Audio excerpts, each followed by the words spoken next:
My name is Ryan and I'm in recovery. Today marks 102 days clean from cocaine. Just to say, if you haven't seen my previous videos, I'm 38 years old.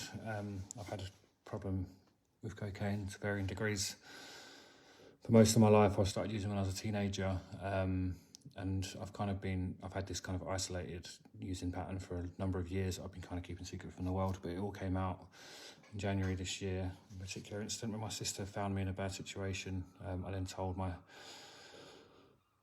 girlfriend Amy and my family, and kind of steps were made for me to go to rehab. It was a bit of a bumpy road after that. I actually did relapse and had my worst period yet. But managed to kind of get out of that, and I went to rehab in March. And then, since coming out of rehab, I've just been documenting my recovery journey. I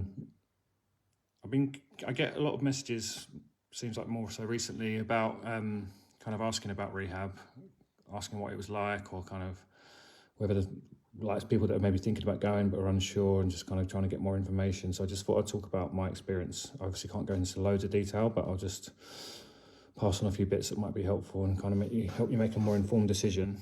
I guess the first thing to mention is that I went to rehab in South Africa. I didn't go in the UK.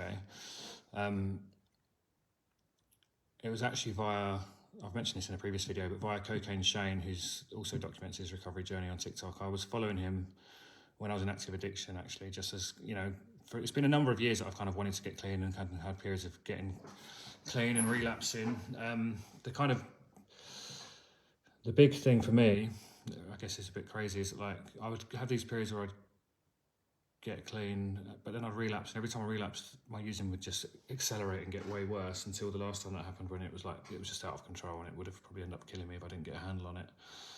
And the difference this time is that I feel like I don't want to use again. I'm not just resisting temptation, it's that I don't want to. That's what shifted, and rehab really done that for me. But I was following Cocaine Shane's videos, and I really resonated with his stories. He's talking a lot about using in isolation, and the volumes he would use, and the patterns of behaviour, and it all seemed really similar to me. And I actually reached out to him for some help and advice, and we were chatting back and forth. And then when I got to starting to look at actual specific rehabs, I was asking him for some kind of advice on that as well. He'd actually been to one of the ones I was looking at in the UK. But the problem with the UK ones, I don't know, they're just crazy expensive. Like, there was one I was looking at that was 4 weeks. For a 4-week program was like 15 grand, I think maybe even more, which, if your average person, is just prohibitively expensive. It's too much. And unless you're getting maybe funded from somewhere through work, or I don't know, something else, it's not really possible. I was looking at a few different options, and he recommended this place in South Africa that was a lot cheaper than anywhere in the UK.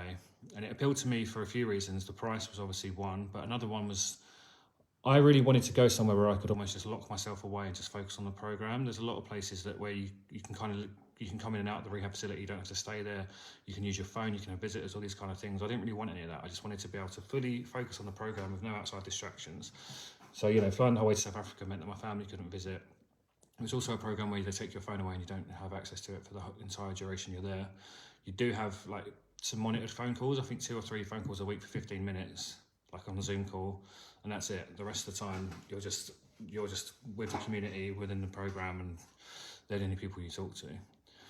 And that kind of suited me. I really wanted, I didn't want to spend this money and come away from it and think it didn't work. I wanted to give it every chance it had of working, and I felt like I was in so deep with my addiction that I just had to do something drastic. So I went to South Africa. The process itself is straightforward. You just, Shane passed on some contact details of the people there. You can do it over WhatsApp or email. I contacted them, reached out. The price was agreed, dates were agreed. And not long after I was going, they were actually meant to send me a welcome pack, but they didn't. So I kind of went not really knowing what to expect. I know a few things from the website and from discussions with them, but not loads. Got there, and it's pretty full on when you arrive. You get your suitcase. They pull out every single item in your suitcase and search it. They confiscated a load of stuff off me, like hairspray because it had alcohol in it. Phone, like you say, they take off you. Loads of kind of like any cleaning products that had alcohol in, all that kind of stuff. I actually bought an iPod with me, but they took that. Just loads of electronics as well. They search you. They, as in body search you as well. They drug test you. And then once that's all done, you get I got put into a dorm with like a few other people, which I was really dreading as well. I'm not delighted at 38 years old to be sharing a small space with two other people. But actually, one of my roommates in particular I got on really well with, and he was a really nice guy, and we got into a nice routine together of going to the gym and every morning and every evening, and we would talk a lot about the program and also about our addiction, about kind of plans for the future, and our friendship was, you know, was something that really helps me get through the whole process. Day to day in rehab was pretty full on. You kind of like, obviously this is the only rehab I've been to, so I don't know if everyone's the same, but just speaking from my experience, you basically you got up at 6 in the morning, you had your rooms, you had to clean your room, like mop and sweep and all that kind of stuff, and then the room would be inspected. You'd then normally go in and do like a little breath work or meditation, followed by morning duties, which would just be like kind of chores around the facility. Everyone had different chores. Then you'd have breakfast, and then your kind of schedule of like therapy would start. You'd normally have 2 group sessions and 1 group session every day, and then around 4 p.m. that would stop, and you'd do like a sports activity for an hour, have like a bit of downtime, and then dinner. And then in the evenings it would be like, it was split between like movie nights, games night, which is like, you know, just playing board games and things like that. And then a couple of the nights of the week were like NA meetings and AA meetings.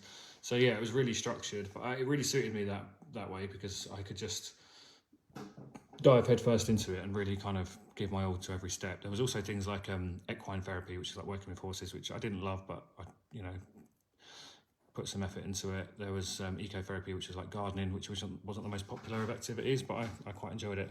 And we also did some kind of like outreach, community outreach, where we went to orphanages, we did a safari, we did like bike rides. So yeah, it was a really positive experience all around, really. I also did 12 steps. I had a counsellor that I was doing the 12 steps with, and I did the first step. I chose to not carry it on once I left rehab. But yeah, if you're thinking that rehab is a step for you, then I'm denied it. I'm denied about it for so long that I think, you know, I wasted a lot of time really, but it was one of the best things I've ever done. I'm really happy I went. And if you are thinking about it, feel free to message me. I'm happy to give feedback. Like I say, I can only speak on my own experience in the rehab facility I went to. But I did do a lot of research into ones in the UK, so I can maybe like give you an insight onto like prices and things like that. But yeah, message me direct and I'll help you out.